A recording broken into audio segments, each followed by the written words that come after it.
जब दोनों वहां पहुंचे तो बिहाउद्दीन ने कनवे पर झुक कर देखा, मगर इसमें पानी की एक बूंद भी न थी। जैसे ही वो पलटा, उसके भाई ने उसे पीछे से धक्का दिया और वो सीधा कनवे के अंदर जा गिरा। बिहाउद्दीन तह में बड़ी जोर से गिरा और हरकत करने के काबिल न रहा। इधर कमराल-ए-ज़मान जब वजीर के पास लौटा तो उसने कहा कि मैंने अपने भाई को हर जगह तलाश किया, मगर वो कहीं नहीं मिला। वजीर ये सुनकर गम से नढाल हो गया। फिर वो वापस सल्तनत पहुंचा और दरबारियों और शहर वालों को सारा वाकया सुनाया। 3 दिन बीत गए और सुल्तान का कुछ पता न चला। काजी ने ऐलान किया कि जब तक असल बादशाह नहीं आता, तख्त खाली रहेगा और इस दौरान उम्र सल्तनत का इंतजाम उसका भाई शहजादा कमराल-ए-ज़मान चलाएगा। ये खबर सुनकर रियाया भी अफसरदा हो गई और हिंद भी अपने बेटे के फिराक में टूट गई। वजीर उसके पास पहुंचा ताकि उसका दुख बांट सके। उसने कहा, मैं कल दोबारा तलाश के लिए रवाना हूँगा। मेरा दिल कहता है कि वो अब भी जिंदा है। इधर शहजादा कमराल-ए-ज़मान ने वजीर की गैर मौजूदगी से फायदा उठाया और अपने चहीतों को तमाम महकुमों में बैठाना शुरू कर दिया।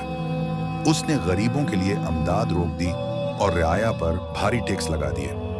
कोई भी उसे समझाने की कोशिश करता तो वो सुनता ही न था। इधर कनवे में गिरने के बाद सुल्तान बिहाउद्दीन की टांग जख्मी हो गई और वो बेहोश पड़ा रहा। अचानक उसे यूं लगा जैसे कोई उसके चेहरे पर हाथ फेर रहा हो। जब उसने आंखें खोलें तो देखा कि एक निहायत हुसीन लड़की इसके पास बैठी है। वो हैरान हुआ और पूछा कि वो कौन है और वो कहाँ है।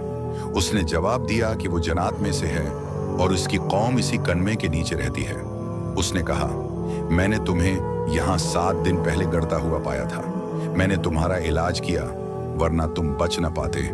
सुल्तान ने शुक्रिया अदा किया और कहा कि मुझे यहाँ से निकलना होगा, यकीनन मेरे लोग परेशान होंगे। जनिया ने कहा, अच्छा तो तुम ही सुल्तान बिहाउद्दीन हो। हमने तुम्हारी इंसाफ पसंदी के बारे में बहुत सुना है, लेकिन हालात अच्छे नहीं। तुम्हारा भाई कमराल-ए-ज़मान तख्त पर काबिज हो चुका है और तुम्हारी कायम की हुई भलाइयां बर्बाद कर चुका है। अगर उसे मालूम हो गया कि तुम जिंदा हो तो शायद वो तुम्हें खत्म कर दे। सुल्तान ने अफसोस से आह भरी और कहा, मुझे उसकी ऐसी हरकत पर ताजुब नहीं। उसने मुझे उसी कनवे में धकेल कर मारने की कोशिश की, मगर अल्लाह ने मुझे बचा लिया। जनिया ने कहा, गम ना करो, मेरा नाम हुरिया है। पहले हम गौर करते हैं कि अब क्या करना चाहिए। कनवे के नीचे लंबे लंबे सरंगे थीं जिनमें मुशालें रोशन रहती थीं। वो जिन निहायत खुश शक्ल थे, आम जिनों जैसे खौफनाक नहीं थे। बिहाउद्दीन हुरिया के सहारे जी रहा था। दोनों साथ खाना पीना बांटते और वो उसकी आमद का बेसब्री से इंतजार करने लगा। कुछ दिन गुजरे और बिहाउद्दीन का दिल हुरिया की तरफ झुक गया। उसने कहा, हुरिया, मुझे सल्तनत या तख्त से कोई दिलचस्पी नहीं रही। तुम और तुम्हारी कौम की खैर ख्वाही मेरे दिल को छू गई है, लेकिन मैं अपनी माँ तक कोई पैगाम जरूर पहुंचाना चाहता हूँ। वो मेरे फिराक में जरूर टूट गई होगी। आखिर में उसका इकलौता बेटा हूँ। ये सुनकर हुरिया की आंखों में आंसू आ गए।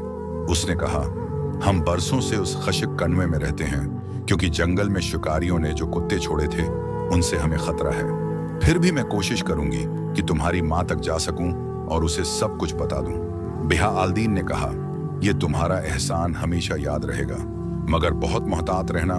मैं तुम्हारे लौटने का इंतजार करूंगा। हुरिया ने स्याह चादर ओढ़ी, सिर ढान पा और दरख्तों के बीच से गुजरती हुई शहर की तरफ रवाना हो गई।